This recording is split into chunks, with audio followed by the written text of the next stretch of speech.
May the words of my mouth and the meditations of all our hearts be aligned with your love, O God, our strength, our courage, our freedom, our awareness. Amen.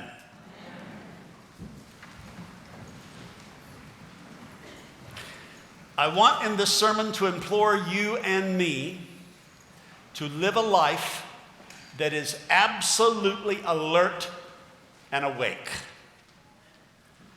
Our beloved deceased rabbi in residence, Leonard Beerman, and I were once in my car, and we were talking about the fact that awareness, being alert, being awake, is a common factor in Judaism, Christianity, and Buddhism.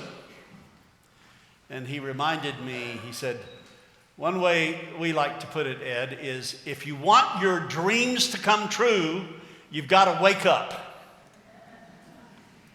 This is the first Sunday of Advent, and we have come round again to readings which call us to awareness. Being alert, waking up, being aware, being watchful, being conscious is the theme every first Sunday in Advent every year.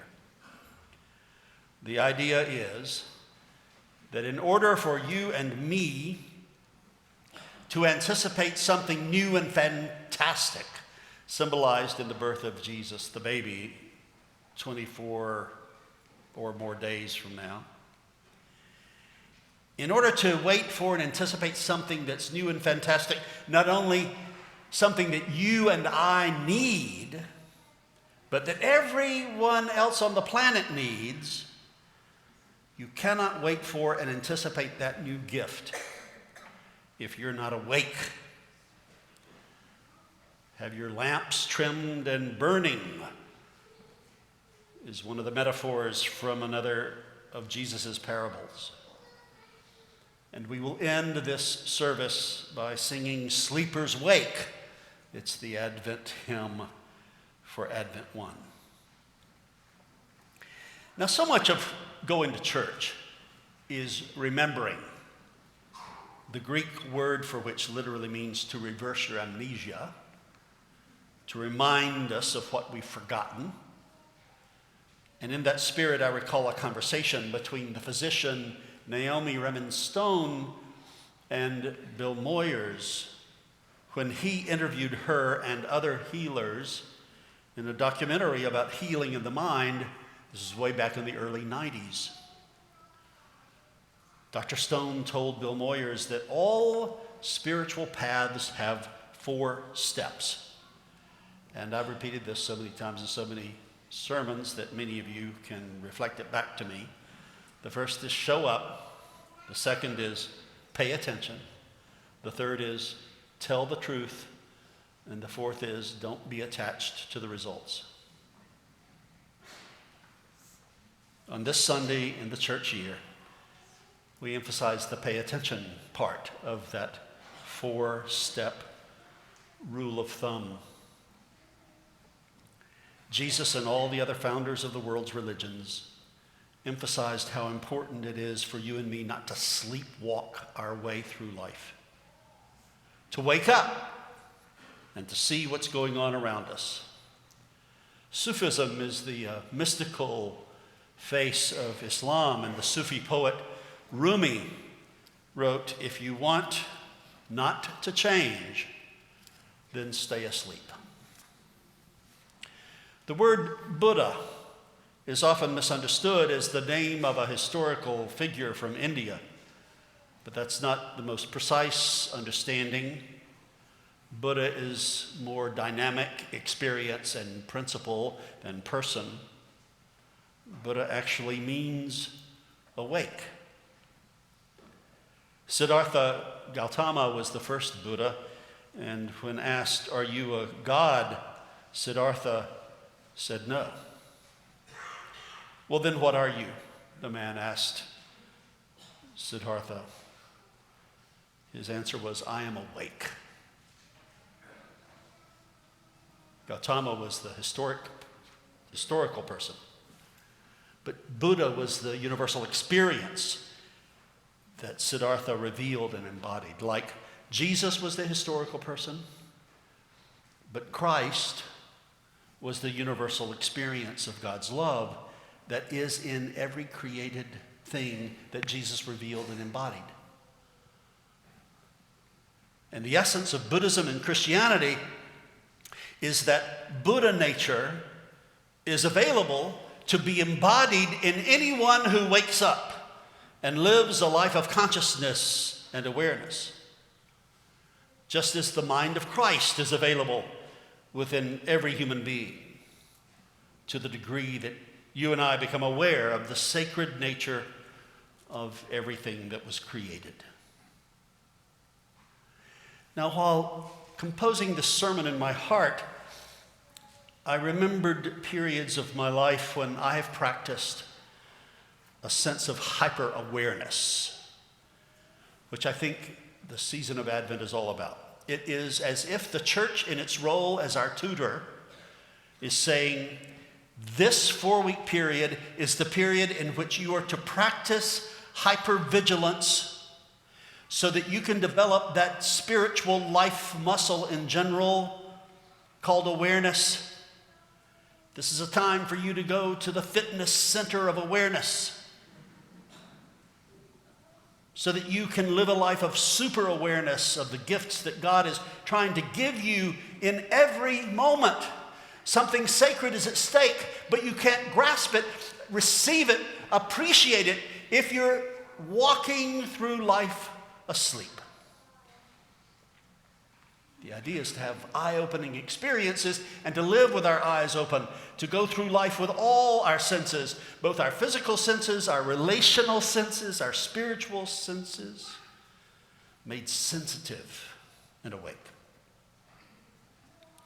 Every time I have ever been in any kind of discernment about my vocational changes, any geographical moves I've made, all have been periods of hyper-alertness, an advent, so to speak. When my wife Hope was pregnant with our 2 children, that's a vocation, to become a parent. Those were times of watchfulness for any kind of sickness my wife might be feeling. And then when the child first kicked in the womb, I remember our trying to predict what kind of child we had by the way they kicked. That's how vigilant I was. Or neurotic, or both. I remember we went to the Folk Festival of the Smokies when Alice was in utero. And here came the dancers coming on, and they were dancing on the stage. And she started kicking in time with the dancers. Knew she was going to be a dancer. She went and studied ballet. How about that? Well,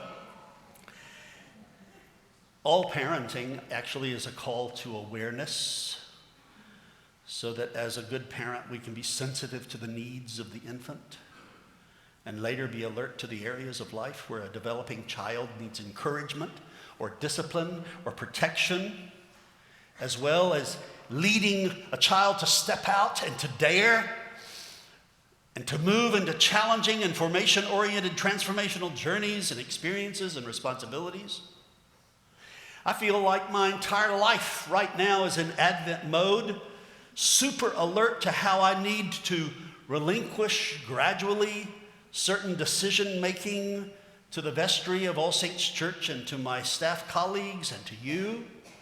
Which decisions are best saved for the new rector to address, not for me to saddle her or him with at this point?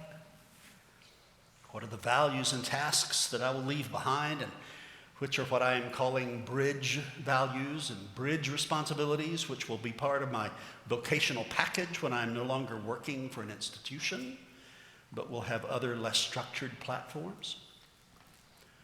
Last summer in July, Hope and I spent 2 Advent-oriented, hyper-alert weeks looking at perhaps 30 different houses and condominiums in Birmingham in the interest of finding and buying a house to live in when we move next May. It was a humidity, heat-oriented Advent, not one that's kind of crisp and cool, like when you have them in December. Hope and I had heightened attention to every address, the street and the environment, the surrounding neighborhood, whether or not the house had a bedroom on the main floor. We're getting to the age we don't want to climb up the steps to get the bedroom upstairs. Space for her to continue her vocation as a child development educational consultant. Space for a library/study for me to write and read and pray. There were other criteria, of course, and with each new viewing, she and I became more attuned, awake, sensitive to one another and to our own feelings and our own gut readings, to how close or how far from our children and grandchildren each address was, and on and on. So to continue the analogy of house shopping as a form of Advent, probably to stretch the metaphor a little bit, after all those residences we toured, after about number 16, house number 16 or 17, we began to think that house number 11 that we had looked at last week was the one for us. And the Christmas event came with a realization that we both kept returning to that house in our mind and imagination. And finally, we chose and purchased that residence. Now, as I've been revisiting that period of concentrated awareness having to do with a house to live in, I've remembered one of Dr. Martin Luther King's favorite speeches he ever gave. Maybe the third most familiar speech. He returned to it repeatedly. Perhaps it was his favorite. It was his speech called World House. He gave the speech the night after receiving the Nobel Peace Prize. And he kept returning to that speech and that metaphor. And he included it as the culminating chapter in his last book, Where Do We Go From Here? Chaos or Community. Read, I commend to each one of you. Dr. King told about the death of a famous novelist. Dr. King wrote, among the papers of this famous novelist was found a list of suggested plots for future stories. The most prominently underscored plot being this one.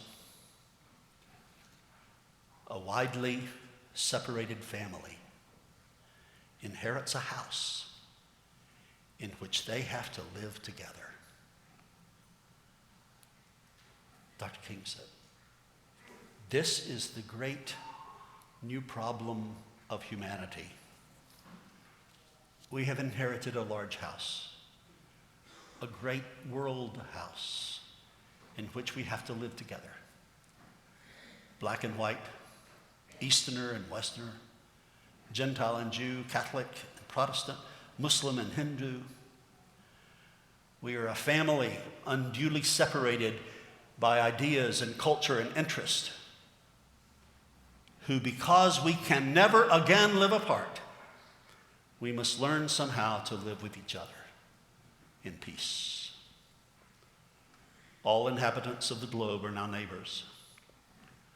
The worldwide neighborhood has been brought into being largely as a result of the modern scientific and technological revolutions, but we have not kept up with our technology. We are ethically infants, while technically and technologically we're grown up. We must ethically grow up. Dr. King said that shifts must take place in 3 areas of our lives in order for us to live in the world house. One is racism, one is poverty, and one is war. Throughout his speeches, he adapted those to say bigotry in any form, materialism, and the growing gap between rich and poor, and violence in any form. And all of these are going to be occasions for great social discomfort. To use the words of the translation this morning, all hell is going to break loose. Particularly for those of us who are historical beneficiaries of the status quo, the privileged, straight white men perpetuating a patriarchal, white supremacist society.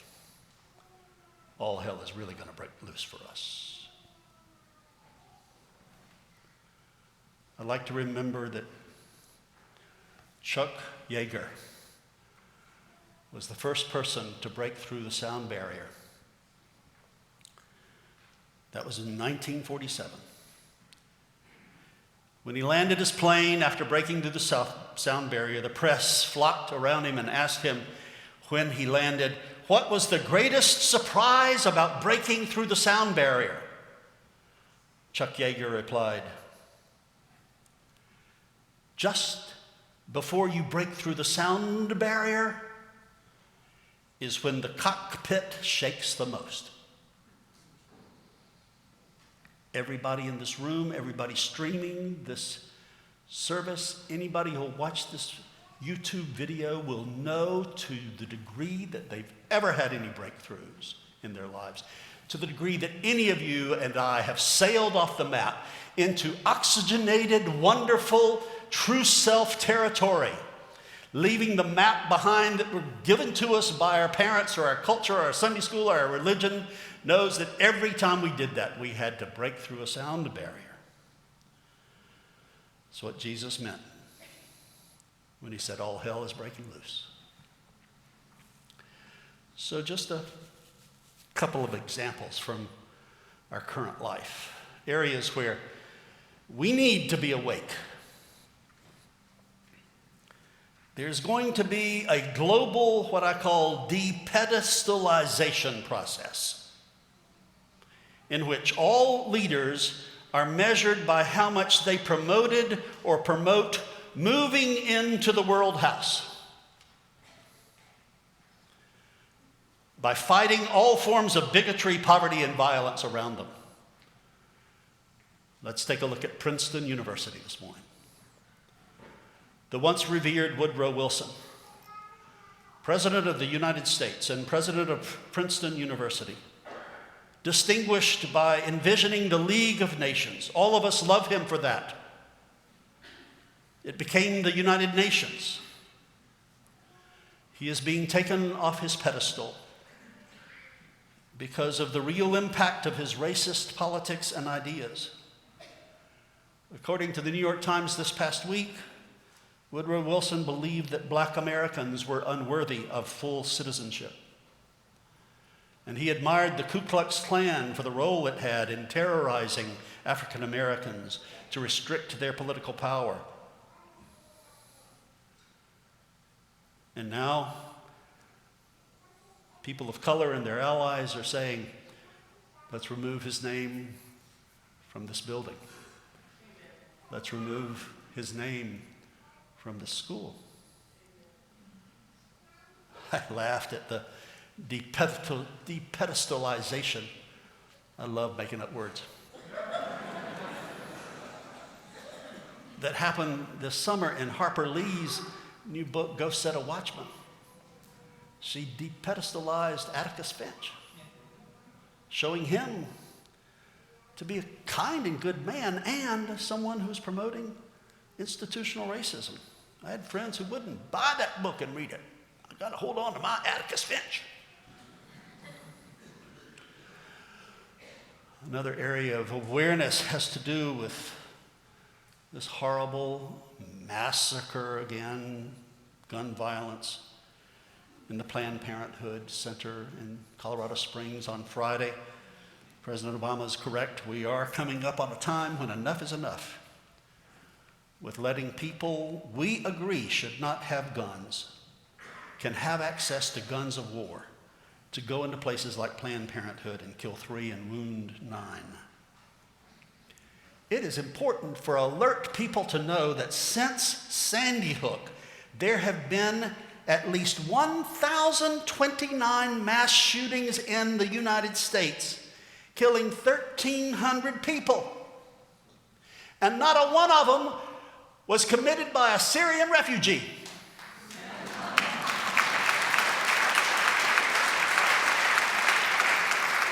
them by angry white folks, men, angry white men. And we have politicians who irresponsibly lie and introduce into our culture poisonous truths, untruths about Planned Parenthood. This man was quoting, saying, I had to do this because of those body parts. That was a doctored video in the interest of bringing down Planned Parenthood because it gives health care to women and it gives health care to poor people. We cannot let this become normal. This man's former wife called the police over and over again because of domestic violence. We've got to have gun laws that say, sorry, if you get into too many wrecks, we're going to take away your driver's license. You get into too much violence, we're taking away your guns. We also alert people have to stand against this propensity and addiction to war and retaliation and endless escalation. In 2001, there were roughly 200 terrorists. Now, due to the war on terror, there are around 100,000 terrorists. Terrorism doesn't squelch terrorism. Terroristic acts make terrorists more committed to terrorism. And we have to put an end to this Islamophobia, where we have people who will say, I saw thousands and thousands of Muslims celebrating when the Twin Towers came down. No, brother, you didn't, because that didn't happen. Oh, yes, it did, in my imagination. No, we have to call a lie a lie. And in the minimum wage campaign, just to round out the trinity of evils of Dr. King, violence, bigotry, and poverty, just a modest increase to $15 an hour. And we have small business owners who say, if you do that, that'll destroy my business. I've come to understand that whenever anybody puts into an either or dualistic them versus me attitude, they're asleep. And I need not to be asleep with them.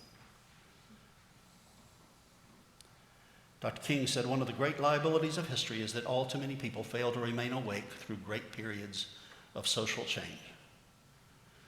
The great way to stay awake is to commit your life to love, not fear. He said a genuine revolution of values means in the final analysis that our loyalties must become ecumenical rather than sectional, and every nation must now develop an overriding loyalty to humankind as a whole in order to preserve the best in individual societies, which for him meant to commit ourselves to love. Love is somehow the key that unlocks the door, which leads to ultimate reality. This Hindu, Muslim, Christian, Jewish, Buddhist belief about ultimate reality is the way forward. Wake up, wake up, wake up. Be instruments of love. To be an instrument of fear will make you amongst the sleepwalkers. Wake up, and we can help God bring in the world house of peace.